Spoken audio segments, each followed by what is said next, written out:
నమస్కారం NSTV news కి స్వాగతం. నా పేరు సంధ్య. ఇక వార్తల్లోని ముఖ్యాంశాలను ఇప్పుడు చూద్దాం.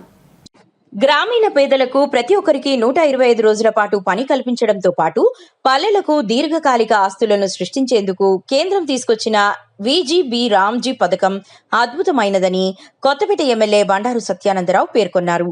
రావులపాలెం మండలం కేతురాజుపల్లెలో ఉపాధి కూలీలతో కలిసి గురువారం ఈ పథకాన్ని ఎమ్మెల్యే ప్రారంభించారు. వారితో కలిసి కొబ్బరికాయ మొక్కలు నాటారు. ఈ సందర్భంగా మాట్లాడుతూ ప్రధాని మోదీ, ముఖ్యమంత్రి చంద్రబాబు, ఉప ముఖ్యమంత్రి పవన్ కళ్యాణ్ల నేతృత్వంలో కూటమి ప్రభుత్వంలో గతంలో ఉండే మహాత్మా గాంధీ జాతీయ గ్రామీణ ఉపాధి హామీ పథకంలో మార్పులు తీసుకువచ్చి VG రామ్జీ పథకంగా రూపొందించిందన్నారు.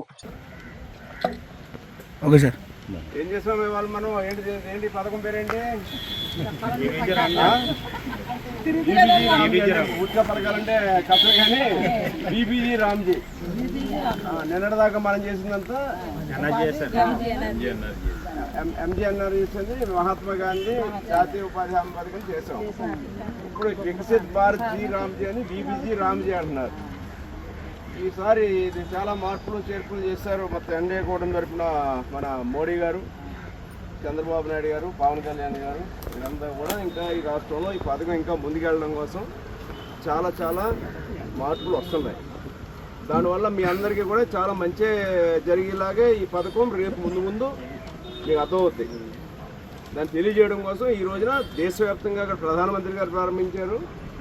ఇక రాష్ట్రంలో చంద్రబాబు నాయుడు గారు ప్రారంభించారు. అలాగే ప్రతి నియోజకవర్గంలో మంత్రులు, ఎమ్మెల్యేలు, ఎంపీలు పాల్గొంటూ గ్రామాల్లో కూడా ప్రతి గ్రామంలో చేయమని నేను మీ ఊరి నుంచి మీ గ్రామంలో పాల్గొంటున్నాను.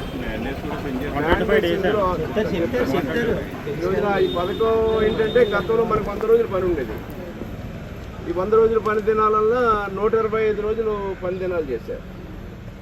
298 రూపాయలు వచ్చిందా, 307 వచ్చేది. ఇప్పుడు 327 అయితే డిఫరెన్స్ ఉంది. 298 నుంచి 327 దాకా ఉంది. మన దగ్గర వచ్చేటప్పటికి 312 అవుతుంది. 307 రూపాయల నుంచి మన ఏరియాలో అంటే దేశవ్యాప్తంగా అయితే కొన్ని చోట్ల 29 రూపాయలు కూడా తేడా వస్తుంది. మనకు 5 రూపాయలు పెరిగింది. 307 రూపాయల నుంచి 312 రూపాయలు పెరిగింది. అంటే 300 రూపాయల పైన జీతం కనీస వేతనం ఉండాలనేది ఇలా కేంద్ర రాష్ట్ర ప్రభుత్వం యొక్క ఉద్దేశం. అందులో భాగంగా ఈ పథకాన్ని రూపొందించారు. 100 రోజుల పనులు 125 రోజులు.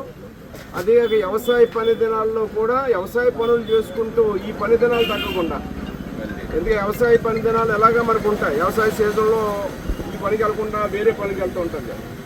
ఆ పని దినాలు కూడా పోకుండా ఉండడం కోసం అవసరమైతే ఆ సమయం ఒక 60 రోజుల పాటు అది పాజ్ పెడుతున్నారు. అంటే ఇంకా ఆ రోజుల్లో ఈ పని కాకుండా వ్యవసాయ పనులు చేసుకునే అవకాశం ఎప్పుడు వ్యవసాయం ముమ్మరిగా ఉంటే ఆ రోజుల్లో చేసుకునేదాన్ని.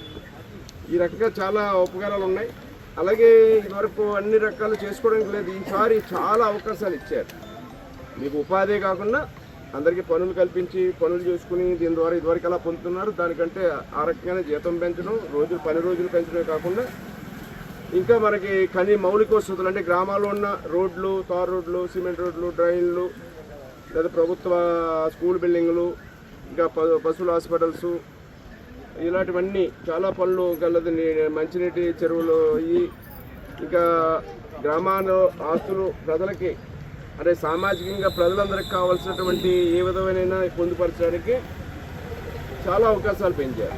అది కాకుండా రైతాంగానికి ఉపయోగపడే విధంగా జల సంరక్షణ కూడా అంటే వ్యవసాయానికి ఉపయోగపడే విధంగా బీన్ ఛానల్ దగ్గర నుంచి ప్రధాన పంటకాల వరకు కూడా డిసిల్టేషన్ అంటే అందులో కాలువలు బాగు చేసుకోవటం ఇలాంటివన్నిటికి కూడా అవకాశం కల్పించారు. అలాగే మంచినీటి వసతులకి ఇబ్బందులు లేకుండా ఉండేలాగా అవి కూడా కల్పించడం జరిగింది.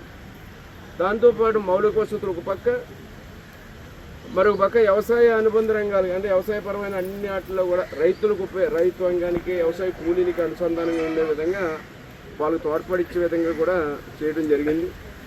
ఇలా కొన్ని మార్పులు చాలా తీసుకొచ్చారు. ఇందులో ఉపాధి, మౌలిక వసతులు, వ్యవసాయ అనుబంధ రంగాల అభివృద్ధి, విపత్తు ఎక్కడైనా జరిగినప్పుడు కూడా ఏదైనా ప్రమాదాలు, ఏదైనా ప్రకృతి వైపరీత్యాలు ఏమైనా వస్తే వాటిని ఆదుకోవడానికి కూడా ఈ పథకం వర్తింపజేస్తారు. అంటే ఒక భారం ఏంటంటే ఇదివరకు కేంద్ర ప్రభుత్వం పూర్తిగా పెట్టుకునేది. 100కి 100% వాళ్ళు పెట్టుకున్నవారు 10% ఇది కొన్ని వాటికి మనం పెట్టేవాళ్ళం. అంటే కొన్ని వాటికి ఈసారి అంటే అన్నిటికీ కూడా ఇదివరకు ఏంటంటే కొంత మెటీరియల్ కాంపోనెంట్ మనం పెట్టుకునేవాళ్ళం. కానీ ఈసారి 90-10 మిగతాదంతా 100% వాళ్ళు ఇచ్చేవారు. జీతవత్యాలు కానీ ఇవి కానీ అన్నీ కూడా వాళ్ళు ఇచ్చేవారు. ఈసారి వచ్చేసరికి కాస్త మనమే రాష్ట్ర ప్రభుత్వం ఒక 40%, 100కి 40 రూపాయలు రాష్ట్ర ప్రభుత్వం, 60 రూపాయలు కేంద్ర ప్రభుత్వం పెట్టుకోవాలనేది ఈ పథకంలో మార్పులు చేశారు. దానివల్ల కేంద్ర రాష్ట్ర ప్రభుత్వాలు రెండూ కూడా చక్కగా పనిచేయడానికి అవకాశం ఉంటుంది. ఈ పథకాన్ని రేపు భవిష్యత్తులో చాలా గొప్ప పథకంగా తీర్చిదిద్దారు. మన ప్రాంత అభివృద్ధికి, మన కొత్తపేట నియోజకవర్గంలో డెల్టా ఏరియాగా ఉన్నటువంటి ఈ ప్రాంతంలో ఉపయోగపడే జల సంరక్షణకు కానీ లేదా వ్యవసాయ పనులకు ఉపయోగించుకోవడానికి కానీ, మౌలిక వసతుల కల్పనకు కానీ, ఉపాధి కల్పనకు కానీ అన్ని విధాల మనం దీన్ని వినియోగించుకుందామని మీ అందరికీ తెలియజేస్తూ మరి చక్కగా ఈ కార్యక్రమ ప్రారంభాన్ని నన్ను ఆహ్వానించిన మీ అందరికీ నా ధన్యవాదాలు తెలియజేసుకుంటూ మీ అందరూ భాగస్వాములు కావాలని పథకాన్ని సద్వినియోగం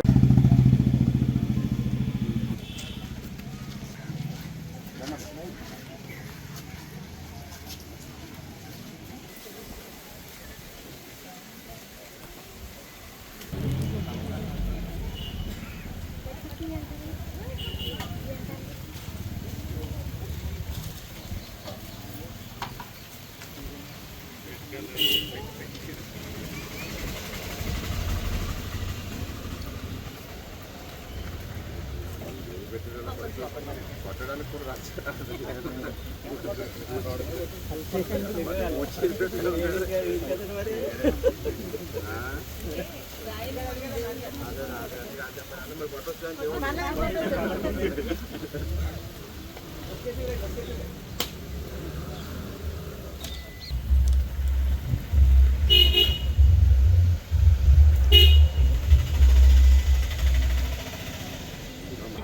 కింద పెట్టి దాని కింద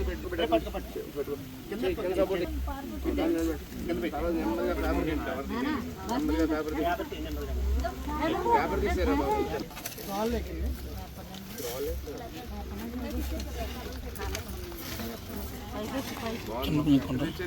మందేనా మందపిల్లి నర్సరీ, ప్రైవేట్ నర్సరీ.